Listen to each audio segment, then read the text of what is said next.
How to learn 3,000 words.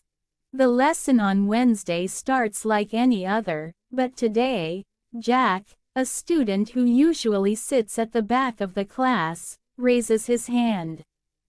"Miss Taylor," he begins, "you said we need to know 3,000 words to speak English well. How can I learn those words? Where do I find them?" Miss Taylor smiles. "That's a great question, Jack. Many students wonder about this.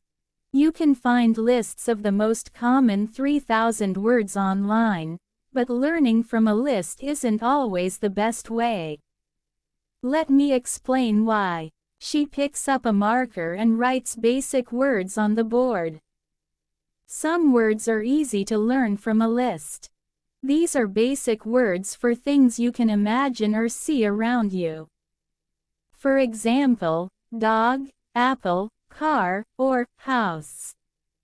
When you see the word dog, you can imagine it. You know what it is. Then she writes abstract words on the board. But what about words like opinion, decide, or idea? These are abstract words. You can't see or touch them. It's harder to understand these words just by memorizing them from a list. Jack nods but still looks confused. "So, what should I do instead?" Miss Taylor leans against her desk and says, "Let's think about how you learned your first language. When you were a baby, did you study lists of words?"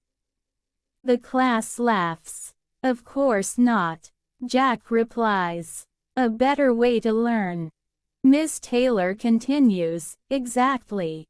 As babies, we learned words by hearing them in sentences. Our parents said, 'Look at the dog,' or 'Do you want an apple?' We learned the meaning of words by hearing them many times in different situations. This is how we naturally pick up new vocabulary." She writes context on the board. When you learn a word in a sentence or a story, you see how it's used. For example, if you read the sentence, "I decided to go to the park," you understand that decide means to make a choice. Jack raises his hand again. "So, are you saying we should stop studying word lists?" "Not exactly," Ms. Taylor replies. "Lists can help you at the beginning, but they're not enough once you know the basics. If you want to learn more advanced words, you need to read stories, watch movies, and listen to conversations. These methods help you see the words in action." The rule of important words. Miss Taylor adds, "Here's something interesting: every important word will come back to your life again and again. For example, think about the word Google. It's a new word in many languages. You didn't learn it from a list. You heard it, used it, and now you understand it." The same thing happens with English words. If a word is important, you'll see it many times, and you'll eventually learn it. She pauses and looks around the classroom.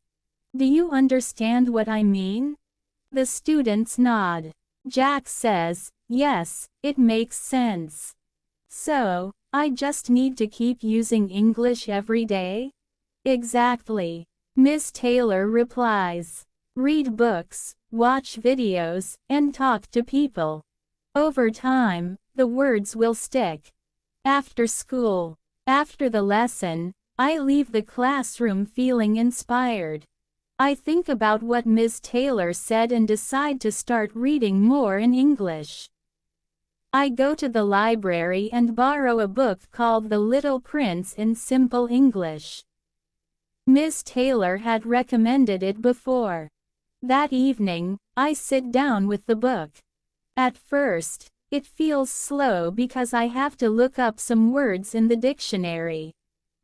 But as I read more, I noticed something amazing. Some of the new words I learned earlier in the book start to appear again. Each time I see them, I understand them a little better. It feels like magic. Learning at work. The next day, I go to work at the cafe. I work as a barista, and most of my conversations with customers are simple. They usually ask for coffee or sandwiches, so I hear the same words every day. But today, something unexpected happens. A tourist from France comes in.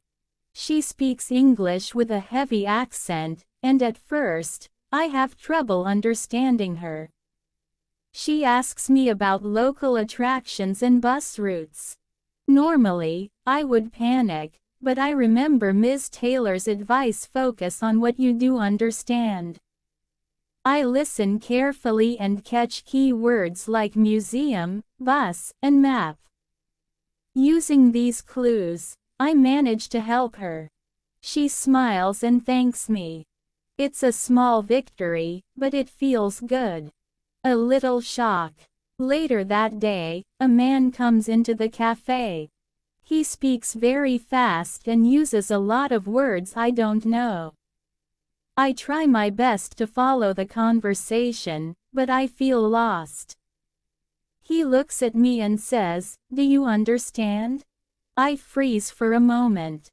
Then I smile and say, "Can you repeat that more slowly, please?" He repeats himself, and this time, I catch a few more words. It's still hard, but I manage to answer his question about our menu. After he leaves, I feel a mix of emotions: frustration because I didn't understand everything, but also pride because I didn't give up. Back to the classroom. At the next lesson, I tell Ms. Taylor about my experience. It was hard, I admit, but I feel like I'm learning. Ms. Taylor smiles. That's exactly how learning works. It's not always easy, but every time you face a challenge, you grow. Keep going, and soon, those conversations will feel natural. A new routine. Over the next few weeks, I make a new routine. Every morning, I read a few pages of The Little Prince. In the afternoon, I watch short videos on YouTube about cooking and travel, two things I love. At work, I try to start small conversations with customers. I ask them how their day is or if they've been to our cafe before. Some conversations are short, but others turn into interesting exchanges. One day, a regular customer says, "Your English is getting better." Her words make me smile. Reaching 3,000 words. By the end of the month, I notice a big difference. Words that once felt strange now feel familiar. I don't know if I've learned 3,000 words yet, but I know I'm getting closer. Learning English has become more than just a goal, it's part of my life. Each word I learn brings me closer to understanding the world and connecting with new people. What about you? What will you do today to get closer to your goal of learning 3,000 words?